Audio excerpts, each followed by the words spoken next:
Il-ħadd filgħodu tqedet f'posta biċċ oħra mill-flyover tal-Imsida, il-5 minn 6 biċċiet. Fi stqarrija Infrastructure Malta qalet li din l-akbar biċċa mill-flyover bħala parti mill-proġett tal-Imsida Creek. Intqal li l-istruttura tal-ħadid fija 25 metru b'7 metri u nofs, tiżen 57,000 kilo u ili tqal mis-6 biċċiet li hemm fil-proġett. Infrastructure Malta spjegat li minħabba t-toqol u l-kobor tal-istruttura kien meħtieġ ippjanar estensiv u koordinat biex din titqiegħed f'posta. Spjegat li l-biċċa nħadmet minn kumpanija tal-ħadid lokali f'Ħalfar twaslet l-Imsida f'biċċiet u tpoġġiet f'post temporanju sakemm il-ħadd ittieħdet f'posta permezz ta' diversi cranes.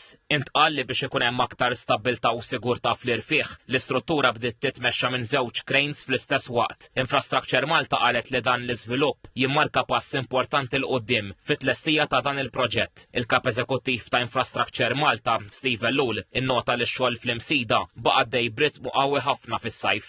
Nirrissu ringrazzja l-ħaddiema kollha li qegħdin jaħdmu fuq dan il-proġett, partikolarment il-project managers u l-periti ta' Infrastructure Malta flimkien mal-ħaddiema tal-kuntrattur għaliex illum il-ġurnata qegħdin naraw kemm dan il-proġett qiegħed jitlob mhux biss preċiżjoni imma wkoll kooperazzjoni ta' ħafna entitajiet differenti. Il-Ministru għat-Trasport Chris Bonnet qal li kif imwiet l-istruttura tal-ħadid tal-flyover kollu sa titlesta sal-aħħar tas-sajf billi l-biċċa żgħira li fadal se teħel fil-15 li ġejjin. Minħabba d-diffikultà tal-irfieq u l-kobor tal-makkinarju użat, il-ħadd triq Mikel Anton Vassalli baqgħet magħluqa għal kollox u sa tinfetaħ tard filgħaxija. Mit-tnejn sa tinfetaħ ukoll karreġġjat oħra, waħda l fuq u tnejn l-isfel lejn l-Imsida.